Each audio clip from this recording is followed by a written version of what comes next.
नमस्कार दोस्तों। धर्म क्या है? धर्म की व्याख्या क्या होनी चाहिए? कौन सा धर्म सर्वश्रेष्ठ है? इन सवालों से सदियां जूझ रही हैं और संभवतः कोई भी एक निश्चित निर्णय नहीं हुआ। किसी को धर्म आचरण लगता है, किसी को धर्म पूजा पद्धति लगता है, किसी को धर्म गौरव लगता है, किसी को अस्मिता लगता है।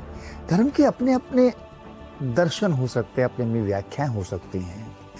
यहाँ भी हम जब धर्म की बात करते हैं, विशेषकर तब ये बात ज्यादा मौजू हो जाती है कि दुनिया भर के देश, दुनिया भर का भूगोल, दुनिया भर का इतिहास धर्म के कारण लहूलुहान हुआ है।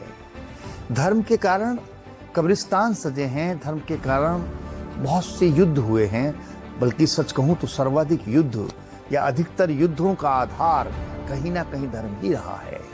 आइए, ये बहुत बड़ा विवेचना हो सकती है, लेकिन मुझे लगता है वो धर्म कभी नहीं हो सकता जो धर्म अपनी श्रेष्ठता के लिए दूसरे को कमतर समझे।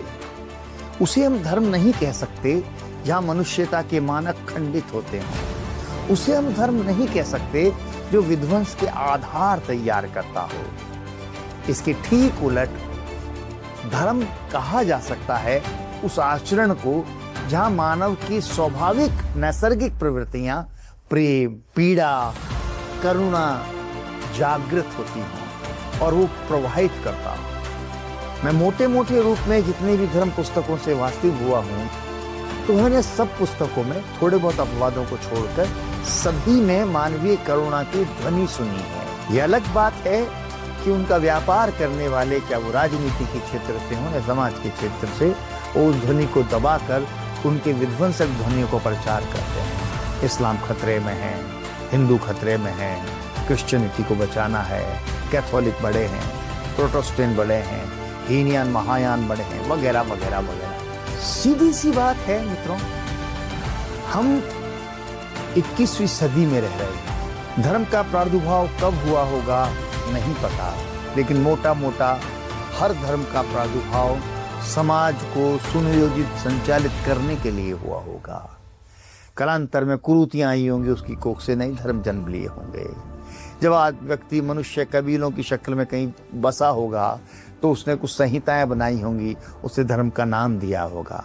कारण क्या रहे होंगे हम इतिहास में नहीं जानते, लेकिन आज जब हम सभ्य समाज में रह रहे हैं, आजीविकाओं के संसाधन हमारे पास प्रचुर हैं, विज्ञान और तकनीक से हम आसमान को छू रहे हैं, तब धर्म की सारी क्षुद्र परिभाषाएं केवल और केवल हमारा शोषण करने के लिए हमारे सामने बिखरी पड़ी है।